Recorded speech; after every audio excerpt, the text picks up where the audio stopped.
Hari ini orang fokus kita mulai mengarah pada isu terorisme, bukan hanya sekedar isu, tapi fakta gerakan terorisme sudah terjadi lagi. Dan kemudian ada upaya apa yang harus dilakukan ketika menghadapi orang-orang yang sudah terlibat terorisme, bahkan sudah divonis pidana. Saya dulu pernah menangani, ada seorang yang bernama Pak Agus Marsal, pernah mengalami pidana penjara terorisme, dan kemudian dulu pernah dikasih modal kerja untuk jualan bangkrut. Kemudian waktu saya jadi bupati, saya angkat menjadi pengawas kebersihan. Hari ini saya mau ketemu dia.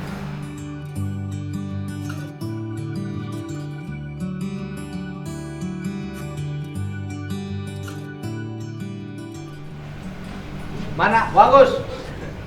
Halo. Wah, halo. Keren banget. Masih kerja?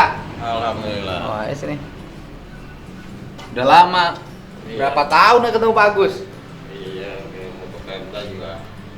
Saya kan udah nggak di Pemda, Di DPR. DPR. Kerjanya masih wilayah pengawasan itu. Masih Bungursari Bungur Sari sampai mana? sampai Tolkopo. Sampai Tolkopo. Iya. Tuh Kari, nu Pak Agus. Pakai ikat putih bukan teroris. Aduh. Aduh. Iya. Anak-anak sehat? Alhamdulillah sehat. Yang paling gede? Yang paling gede pada ini nganggur, keluar kerja kan pada tutup. Dulu kerja di mana yang paling gede? Dulu di pabrik ini pelengkap Honda Deal mobil di Cikopo. Cikopo. Bu, pabriknya tutup. Tutup, ada yang berhenti. Akhirnya Ya, udah PHK. di PHK di rumah Di bisa rumah. yang ngumpul semua di Umur berapa sekarang yang paling gede anaknya? 25. Laki-laki. Iya, insya Allah. Bukan insya Allah. Laki-laki masa insya Allah. Yang satu lagi? Yang satu perempuan, umur 20 sekarang. 20. Iya. Umur 20 tahun. 20. Sekolah? SMP semua kan putus waktu saya masuk, putus tuh. Oh, waktu masuk Waktu STM. penjara. Putus. Putus, akhirnya cuma sampai SMP. SMP ijazah. Sekarang udah kawin? Udah dua-duanya. Udah kawin, udah aman. Ya aman. insya Allah. Aman udah bosan suaminya dong. Ya tapi keadaannya sama kan pada Suaminya PHK juga.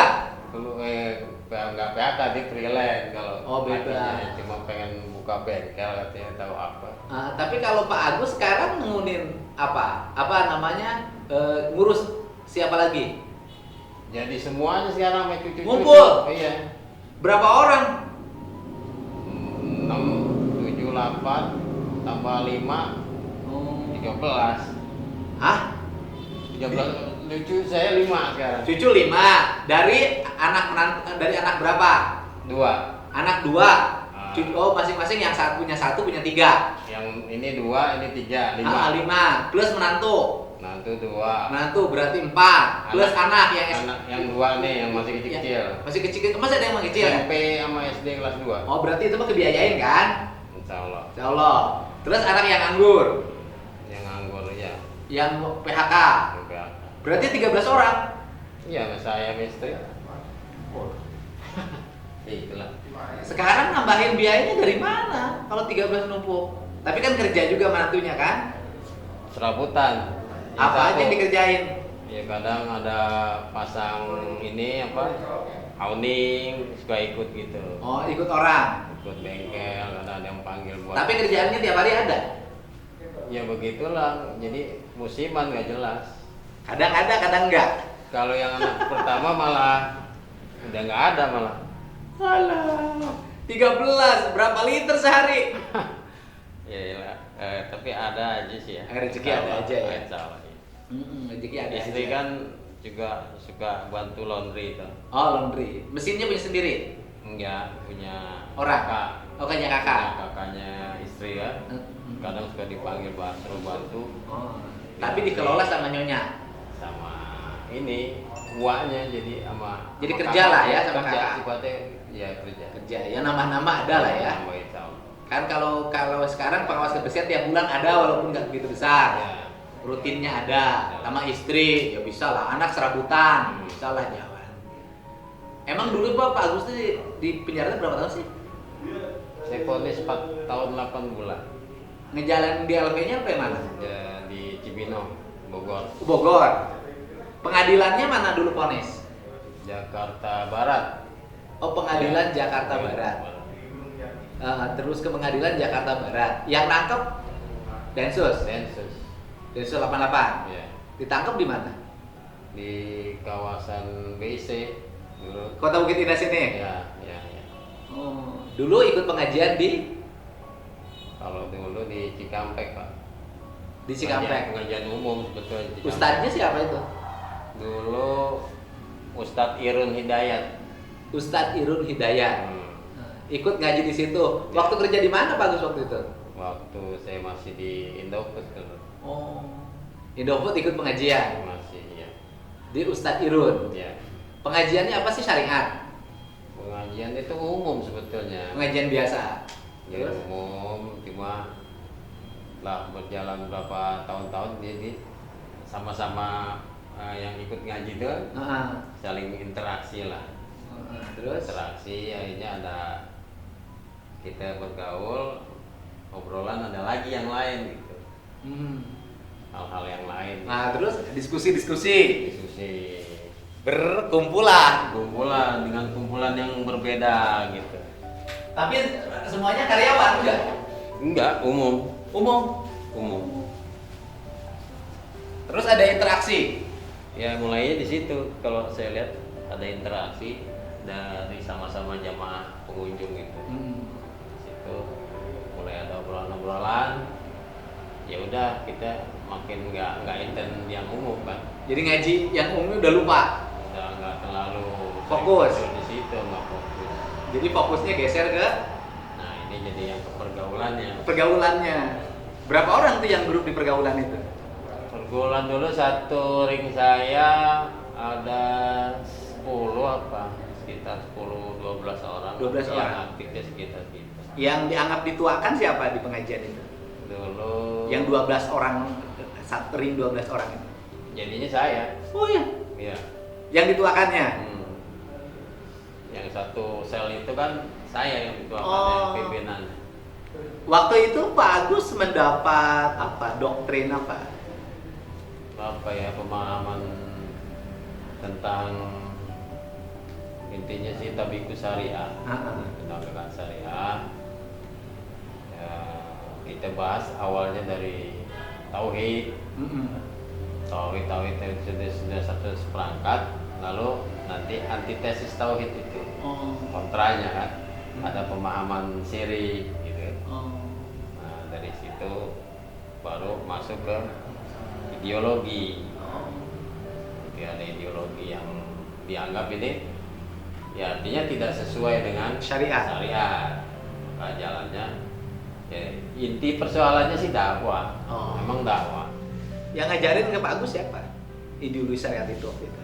Ideologi waktu itu masih Kang Irun juga. Kang Irun juga. Iya. Yang ngajarin ideologi syariatnya. Ada lagi Ustadz juga cuma nggak lama ketemu, cuma 2 kali 3 kali pertemuan nggak kenal itu. Nah itu sama itu juga tentang ideologi dan politik. Ya. Itu nggak kenal yang Ustadz yang ngajar itu? Nggak kenal, cuma beberapa kali. Terus dianya pindah kuliah apa gimana ke keluar Pulau Jawa. Hilang aja? Hilang, nggak ada. Kalau Ustadz Irun sekarang di mana? Kang Irun udah meninggal Pak. Tapi nggak terlibat itu? Kang Irun? Nah. Enggak. Oh, Kang Irun mah nggak terlibat? Putus semua enggak. Putus? Saya jadi paling akhirnya ya ketemunya di sana. Berarti kalau ideologi, ya kalau terorisme itu antara satu tingkatan lain sering putus itu bener ya? Iya. Jadi misalnya satu sel, ketemunya kan saya. Kalau ke atas lagi hilang. Paling saya yang ketemu. Ataupun yang teman-teman ini mengenal aja. Tapi nggak begitu dekat kan. Jadi tahu. Ustadz Irun mah hilang aja? Ustadz Irun setelah kita nggak aktif, Hanya tadi kalau ketemu paling kalau lagi ngopi gitu. Nggak langsung ketemu lagi, udah putus. Oh, jadi ya sudah. Ya, jadi nggak kecimpung lagi sama kita. Sudah menjauh. Jauh. Jadi begitu selnya terbentuk 12 orang, Ustadz Idunnya menjauh. Enggak, ya udah enggak. Ustadz Idun tuh orang mana asalnya itu? Katanya sih Pamanukan. Kalau yang ngajar pindah kuliah itu orang Jawa. Orang Jawa, yang ngajar ideologi itu. Iya, Jawa. Itu juga sel putus. Itu juga kan tadinya namu sifatnya, bahasanya gitu. Namu sekali, 2 kali, 3 kali, atau udah aja pergi. Nggak ada gitu. Ini saya mau lanjutkan ke mana ya, Libya atau kemana gitu. Udah nggak ketemu. Cuma kan materi sampai. Iya, materi doktrin masuk lah. Masuk. Selanjutnya ya saya yang menjadi ketuanya, ketua kelompoknya. Ya, jadi sel itu saya yang pilih. Istilahnya apa ketua kelompok itu? Ya ini apa? Amir. Amir Jamaah. Jadi Kang Agus sudah masuk Amir. Amirnya. Agus itu kan asalnya Betawi kan? Iya. Istri kan orang sini. Orang Bungur Sari. Iya. Nah, itu setelah bentuk sel 12 orang. Kalau 12 orang itu Kang Agus ngapain sehingga bisa dipidana? Ya, ini mulai kita dari pemahaman itu kita ambil sikap. Gitu kan, dari pemahaman itu. Yang jelas posisi kita itu kontra dengan pemerintah dengan ideologi yang ada, dengan hukum yang artinya bukan syariat, bukan Islam. Gitu. Jadi nanti kalau di luar itu saya mengkaji lebih jauh lagi pembahasannya kan lain. Itunya dulu kan. Itunya. Yang itu aja dulu yang bahas dulu. Memang secara tidak utuh kita memahami seperti itu. Jadi intinya adalah yang nggak sesuai dengan syariat harus dilawan. Nah, artinya bahasanya sih awalnya bahasa dibenahi lah, diluruskan.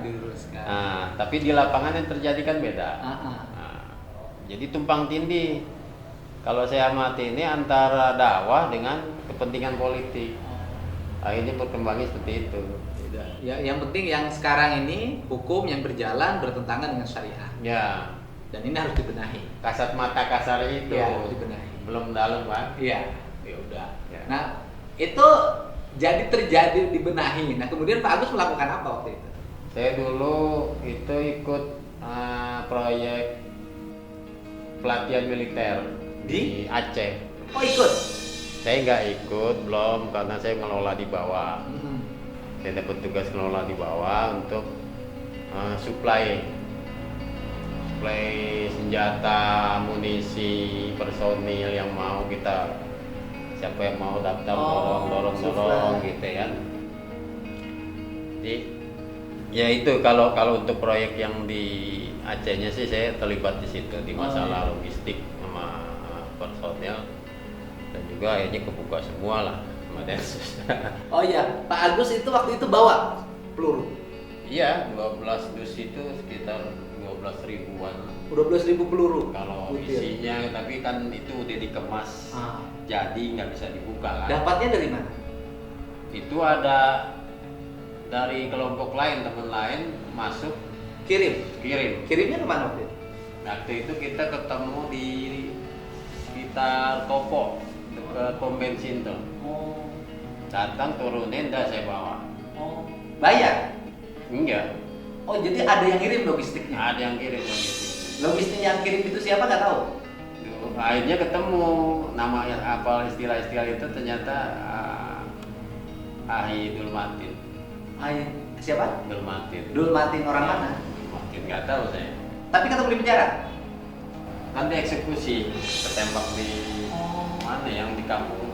Oh iya, Dulmatin dulu pernah ketembak? Ya yang di warnet tuh. Ya sebelumnya kan ketemu saya. Oh, berarti pernah berhubungan dengan Dulmatin, Pak Agus ya? Iya, kalau kesuatannya banyak, nanti ada Mang Jaja, tokoh-tokohnya yang di atas tuh kan. Kalau dia masuk ke dunia begitu, akhirnya saya banyak ketemu. Ada Mang Jaja, ada siapa lagi gitu. Ya termasuk Dulmatin. Ya itu supply. Itu pelurunya 12 dus. Waktu itu 12 dus ya. Dibawa kemana oleh Pak Agus? saya bawa ke kandang kambing, tempat saya posnya di sana ada kandang kambing. Di mana kandang kambingnya? Dekat kebun. Di situ di Bungursari. Ya, dekat rumah tapi agak jauh di kebun yang nggak dijangkau sama keluarga saya lah. Saya di kandang kambingnya di situ tempat ngumpul teman-teman juga yang satu sel itu. Iya. Karena kandang kambing itu dulu. Tapi udah saya rubah jadi tempat pos lah, tempat ngumpul udah dibersihin. Nah, di situ udah rapi, akhirnya tempat anak-anak ngumpul. Pas kelanjutannya ada proyek itu, ya udah semua logistik di situ. Logistik di situ sempat dikirim ke Aceh. Ya udah, kirim. ketangkep di mau naik kayaknya. Yang pas saya kirim orangnya juga kan Jaja, siapa namanya tuh yang Kerawang. Termasuk dia juga kena. Akhirnya BB-nya udah pindah, tadi melacak semua. Jadi logistiknya dari kandang kambing itu dikumpulin di sini, di situ, suka kumpul sama teman-teman di situ. Ya. RT RW setempat nggak tahu. Nggak ada yang tahu. Babinsa, Babin Kamtimas nggak ada yang tahu. Nah, kemudian logistiknya dari situ diangkut kemana? Saya pindahin dulu karena waktu itu kan kita pakai teman-temannya banyaknya Cikampek, Kerawang, jadi berangkat dari situ. Supaya lebih dekat, ya kita pindahin di sana. Ke Cikampek. Sekarang orangnya udah Di Cikampek itu disimpan di mana? Di tempat ini yang Cicendo kemarin. Yayat. Oh, yang rumah sakit mata. Yayat yang ketembak kemarin di Bandung. Oh iya. Nah itu di rumah. Di rumah dia? Iya. Oh jadi Yayat yang kemarin ketembak di Bandung, itu berarti dengan Pak Agus kenal? Binaan saya. Hah? Binaan Pak Agus. Dulu. Yang kemarin yang bom panci itu. Iya. Oh, Yayat yang bom panci yang ditembak di Densus di Bandung itu binaan Bapak, ya. Sepengajian. Iya. Nah, logistik di situ saya disimpan di situ, baru nanti disuplai ke pokoknya nanti tujuan sana. Transit dulu di Bandung katanya. Tapi saya udah nggak ngurusin itu kan. Urusan saya mah cuma logistik aja udah. Sama personel udah orang yang udah ada udah bawa sana jalan. Jadi logistik dari Cikampek itu akhirnya dibawa ke Aceh. Ke Aceh. Yang bawanya siapa? Dulu Jaja. Sekarang di mana Jaja? Pulang udah setahun. Udah bebas ya? Udah. Jaja, di bos ya Jaja. Terus oleh Jaja dibawa sampai ke Aceh. Lewat mana? Pas di sana ada penyisiran. Di sana saya dengar karena hubungan ke sini turun dari komandan sini ada penyisiran. Itu Kenanya di Aceh. Ketangkep di Aceh. Akhirnya diurut. Ini barang dari mana nyampe lah ke Pak Agus. Iya. Pak Agus sempat ke Aceh? Enggak. Jadi Pak Agus murni di sini. Supplier logistik. Tapi punya anak buah. Iya itu, sel itu. 11 itu sel yang termasuk yang ditembak di Bandung. Ada 12 tuh ada yang meninggal lagi nggak? Nggak ada. Cuman satu yang di Bandung. Jaja. Yayat. Iya. Nah, jadi Pak Agus disergap jam berapa? Pagi saya jam 7 apa ya, keluar rumah. Pas sampai BIC saya kan waktu itu coba nyamar kan. Jadi ikut proyek pasang instalasi pabrik untuk atap baja tuh rangka baja. Nah, saya ikut di situ. Saya juga paham udah ada yang nge-GM bahasanya kan, ngegambar-gambar udah tahu saya. Tapi udahlah, jalan aja dulu. Lagi kerja ditangkap? Enggak, udah lama, udah 2 bulan 3 bulan lah. Pas satu hari itu pagi saya berangkat sampai BIC udah dikepung. Oh, jadi sempat kerja dulu? Sempat 3 bulanan lah. 3 bulanan? Nah, 3 bulanan saya udah jalanin. Itu juga tadi saya. Tapi sudah diawasi kemungkinan? Tahu, saya juga udah sempat mau pindah. Mau pindah lagi nih, mau cari tempat lain gitu. Ya, qadarullah udah. Di gap di situ dikepung. Di gapnya di mana ditangkapnya? Di jalanan di apa ya? Dekat perumahan, apa namanya, pokoknya dekat perumahan itu, dekat yang pangkalan ojek. Ada pangkalan ojek kalau nggak salah, di situ kawasan toko gitu. Nah ya di situ. Habis itu dibawa ke satu tempat, cuma nggak langsung ke Polda. Ada 1 minggu tuh di luar saya. Diintegrasi dulu. Diintegrasi itu di situ malah seminggu. Nggak sempet, nggak ke bawah di Polda dulu. Pas saya buka mata itu baru tahu itu di Polda. Habis itu baru Polda 2,5 bulan, 3 bulan pindah ke Makobrimob. Makobrimob jalani sidang sampai Februari, Maret udah setahun lebih saya pindah lagi Cibinong. Pengadilannya Cibinong yang vonis. Yang vonis Jakarta Barat saya. Oh, di pengadilan Jakarta Ya, Barat. ya. Cuman LP-nya dimasukin sampai Cibinong. Di Cibinong. LP-nya digabungin dengan kejahatan umum apa teroris? Enggak, dipisah. Teroris. Nggak Ada bisa. berapa orang satu kamar? Saya 6. 6 orang. 6. Semuanya teroris. Semuanya 4 kamar khusus kita. 6. Oh, 6. Ya. Oh, berarti 6 kamar. Ada 25 total, ada 8. Dipisah-pisah. Ya. Pak Agus satu kamar dengan siapa? Saya kelompok Medan, Palembang, Poso, Solo, terus Bandung. Banyak campur, Pak. Oh. Yang satu kamar siapa aja? Sama Farel, Dedi, Andri. Ada Dedi namanya. Ada. Dedi aja ada 2. Ada Dedi teroris. Dedi orang mana yang satu kamar? Medan. Orang Medan. Dia kasusnya apa? Dia terlibat Poso. Poso. Poso. Dedi. Terus satu Dedi lagi? Dedi saya nggak tahu dia orang mana itu. Saya nggak tahu kasusnya. Saya tempat cuma di Mako aja terus putus. Jadi yang satu rangkaian kasusnya sama, yaitu ngirim logistik ke Aceh. Ada yang di Cibinong waktu itu ada sekamar nggak? Kalau satu SPK-nya ada satu kasus ternyata ada dari kelompok lain. Oh. Itu orang Palembang. Yang terima. Yang terima barang. Ya nggak tahu aja dia ketemu sama saya di Polda. Pak. Oh, jadi yang kirim bapak, yang terima orang Palembang. Orang Palembang. Yang terima di Aceh. Namanya siapa? Farel. Oh, jadi ketemu di Polda. Ketemu Kamu di yang Polda. ngirim ya terima. Iya. Nah, jadi yang terima itu barang lo yang mengenai. Iya. Nah, sekarang masih ada komunikasi nggak dengan teman-teman? BNPT kan dikumpulin di BNPT. Masih. Acara ngumpul semua, kadang senasional, kadang Jawa Barat ketemu masih. Masih suka. Masih. Yang lain sekarang kerjanya apa? Yang lain nggak tahu ya, ada mungkin ada sebagian yang saya tahu ikut program Deradikalisasi. Iya, deradikalisasi. Iya. Tapi kan di antara teman-teman Pak Agus yang kebetulan waktu itu saya bupati, berarti cuma Pak Agus dong Ya. yang ketemu oleh bupati. Oh, kemudian- saya adalah. Ya kan artinya terus ditangani oleh bupati. Waktu itu saya kan bupati. Iya, betul. Yang lain enggak kan? Enggak. Oh, ini salah satunya. Tapi Pak Agus menyadari bahwa tindakan itu ternyata tidak logis sekarang. Iya, jadi ya tadi dari tinjau manapun akhirnya saya Nggak mungkin. pelajari lebih dalam lagi kan. Ya. Ini sorry semuanya ya. Jadi ya memang kita coba mulai pelajari lagi.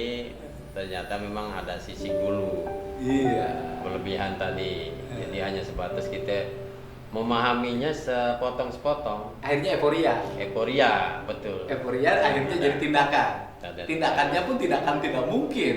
Iya. Melawan negara, merubah negara dengan kekuatan kecil-kecil menghadapi polisi, tentara. Nah. Iya. Tapi bikin ini, bikin guncang. Guncang. Bikin guncang. Ya harusnya kan kalau berpolitik ya partai aja. Menang pemilu, merubah itu bisa. Iya, Gitu. iya. Ya kan? Dalam demokrasi loh, dalam kacamata demokrasi menurut saya. Kalau dalam kacamata ini separatis. Gitu. Ya ini Pak Agus, saya nggak boleh ganggu kerjanya. Nanti kita ngobrol-ngobrol lagi sama Pak Agus. Yang penting tindakan terorisme itu tindakan yang irasional, mengguncang stabilitas, menyengsarakan banyak orang. Termasuk istri Pak Agus kan ditinggalkan lama. Iya. Istri Pak Agus selama ditinggalkan kerja apa? Nggak ada kerjaan, Pak. Jadi dari keluarga aja. Sempat jualan nasi. Dulu saya modalin jualan nasi berapa tuh dulu? Masih inget nggak? 20 juta. 20 juta. Habis, Pak. Sempat jualan nasi habis 20 20 juta di pasar induk Cikopo. Iya. Akhirnya kali ini rutin lah tiap bulan ada. Alhamdulillah. Alhamdulillah tambah kerja. Oke ya, terima kasih ya. Bahwa kita bekerja secara rasional, berprofesi rasional, tinggalkan berbagai kegiatan indoktrinasi atas nama agama yang menyesatkan banyak orang dan merugikan banyak orang. Jaga negara, jaga keluarga.